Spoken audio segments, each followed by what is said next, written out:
All right. Join us as we traverse through time and space. At Bound by Fate. On another episode of whatever this is.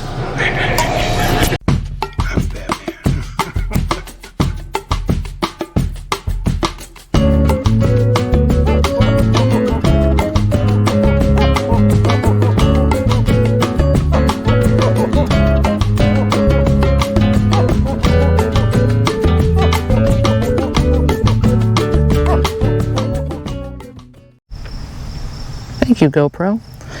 Well, today we are at the Albany Rural Cemetery in Albany. Well, I think technically it's Menands, New York, and we're here to check out some interesting stones. And first one we're going to start with is our President, Chester A. Arthur. And it's a beautiful sarcophagus here. I'll show you in a minute, but I want to just show you this big placard with lots of information. But the part that interests me is that he was born in Fairfield, Vermont, and then he spent part of his childhood in Greenwich, New York, Lansingburg, and Schenectady. So anybody, well, some people might know that we have two cats that were born in the dresser drawer of his former childhood home, actually in Greenwich, New York. And it is Greenwich, say it phonetically. He also taught school in Scaghtikoke, Cohoes, and North Pownell, Vermont, which is pretty neat. Anyway, here we go. Gotta have the official walking on up in. Look at this grand staircase, symmetrical, flanked, leading up to the sarcophagus. I'm going to watch my feet so I don't fall down those beautiful stairs. And here we are. Arthur.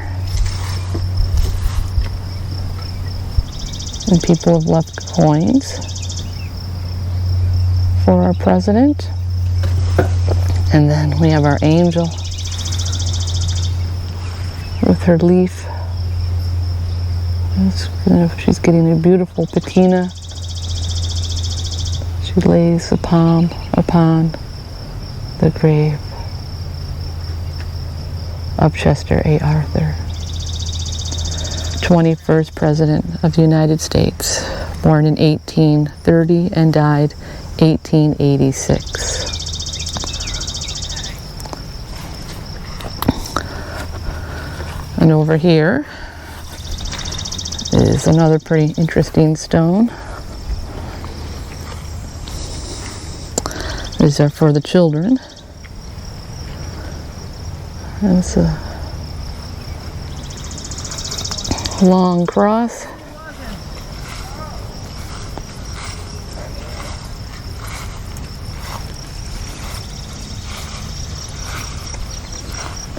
And then there's the back side.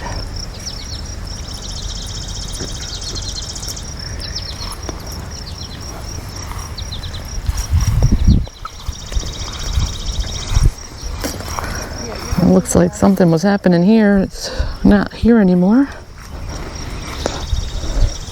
It's an Ellen Arthur, wife of Charles. Another William Lewis Arthur, little broken stone. Well, this gives you lots of information. Chester Allen Arthur II, son of Chester and Ellen, and he was born in New York City. Died in Colorado Springs, July 18, 1937. Rhonda Dashwood, the second wife, born in Colorado and died in Colorado, died in 1965. And Chester Allen Arthur III, son of Chester Allen Arthur and Myra. So, born in Colorado Springs, 1901. So, interesting stuff there. There's always a nice flag. And you can see what a beautiful blue sky and not much wind is what's going on here today. All right. Well, Albany Rural Cemetery is a vast cemetery, so we're going to do some fits and starts and sew it together, and hopefully you get to see the bulk of Well, it. here at the Albany Rural Cemetery, I can't believe this place. They haven't really maintained a lot of it. I was just at the president's grave, the 21st president, Chester A. Arthur. Walking through a section nearby. I'm going to show you its condition. Wow. It's really overgrown. Cool stones here. It's a big place.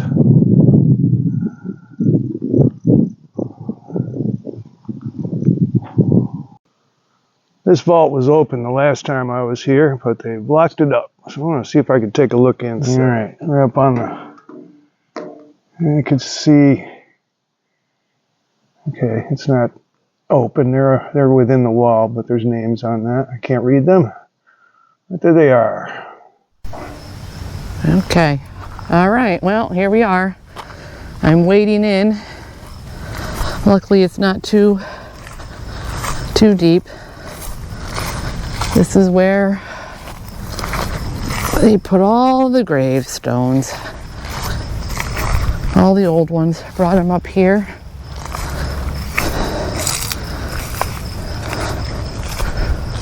And some are standing. Oh, look, that one actually even has some information on the back. William Henderson, founder of the town of Henderson in Jefferson County. Well, that's interesting. Headstone restored in 2021 with the support of the Henderson Historical Society, town of Henderson. Well, that's where my mother grew up, in Henderson. And there it is. You can't really see it. 18 to 15, is that what the placard said? Oh, look at that, guys, down on the ground. It's down for the count. Anyway, this is what we came to see. And I need to watch my step because this is where I fall down. All right. So they laid them all down flat. See that? All right. There is a Zerubbabel. Well, it's calling it a Collins. Ooh, prickers. Let's see if I can find it. Oh my lordy, look at this. Well, the milkweed.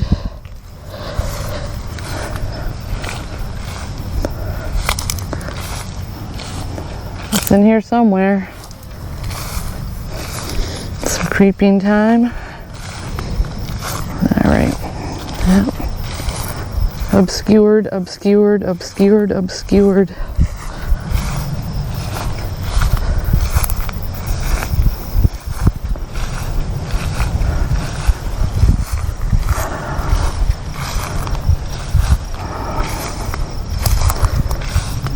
Well, looking for the shape. I always say look for the shape. Oh, there's a whole nother line over here. Good gravy.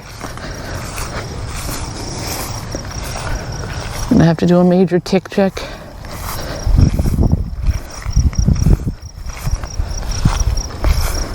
So they're just all laying down. All laying down. Getting lost to the world here. Obscured.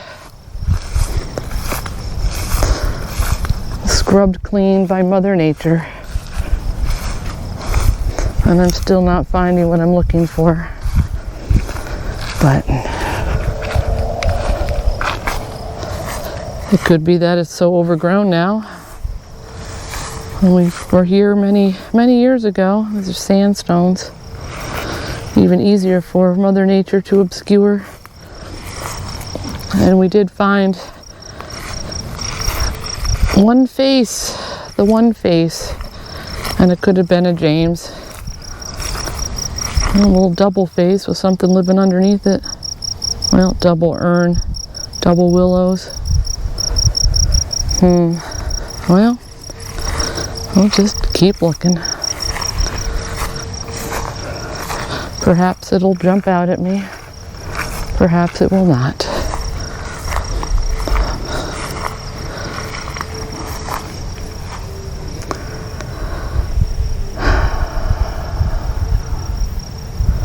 Laid them all flat. Well, not completely flat, which is probably what didn't even help them. Made it worse. I propped them up on cinder blocks, so they're kind of just slightly up.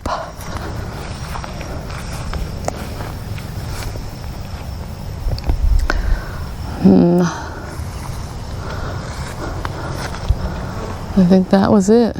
Well, Collins Carver, you are lost to time. I'll have to roll back that beautiful bean footage from our past visit. There's a little gap here. What are you finding? Finding coffins. Coffins? One of them. One coffin. Yeah? Let's see. Need some Robitussin? Get that coffin stuff. All right. This is Hester and Ousterhout. The inside of this one's a little busted up. You can see a coffin in there. Yeah, it looks like it. Let me see. Yeah, definitely looks like it.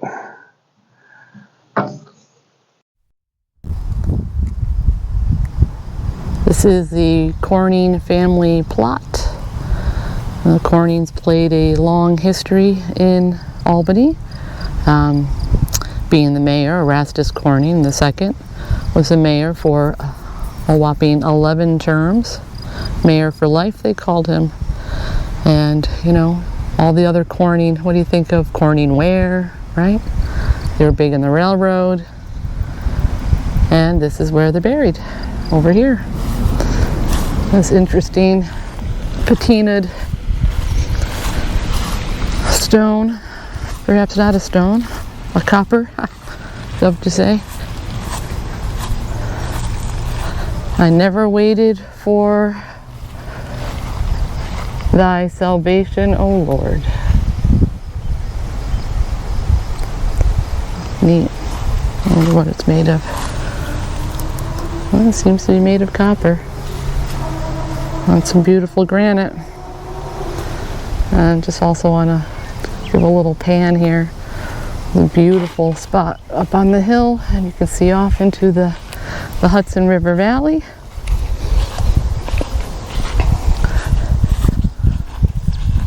And there you go.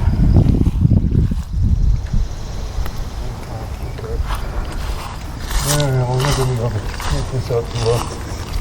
Hopefully I can do through the glass here. There we go. Griff taking a peek, maybe. Yeah. This is John Boyd Thatcher's mausoleum of Thatcher Park fame. One more here. What do I just see? All right, here's another one. It's the Root family.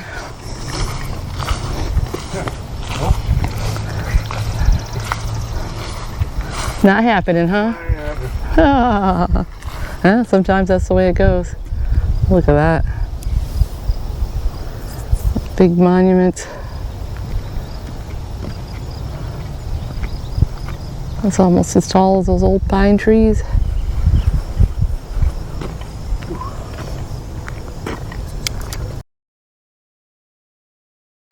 These monuments, beautifully patinaed angels. And another pan. It's such a beautiful cemetery. So, here we are.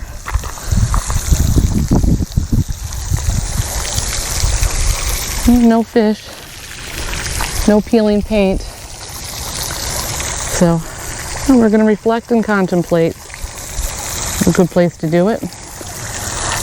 There's lovely little benches around so you can sit and relax. It's pretty much high noon, so there's no shade, but it's a beautiful day and there's a light breeze. So I am part of a lot of different cemetery groups and read a lot of different things, and one question was put out there by one of the subscribers, and it was, have you ever had anything, you know, a ghostly experience, or have, you know, souls attached to you while you're in the cemetery? So I can say that I've only ever had one experience where a ghost walked through me, and that was in a cemetery in Chittenden, Vermont, which is the spiritual center of the whole universe. And we were visiting the clairvoyant brothers, and something walked through me. So since then, I started packing some crystals in my pocket for protection, some amethyst, some black tourmaline. I love bringing my smoky quartz with me as well. Maybe an onyx to absorb any negative energy that I might encounter while I'm here. So that's my reflection. That's my contemplation. Look at that. Oh, the dragonfly. And a beautiful, beautiful day. And that's Sarah Gone Rogue. Over and out. Remember, don't knock anything over.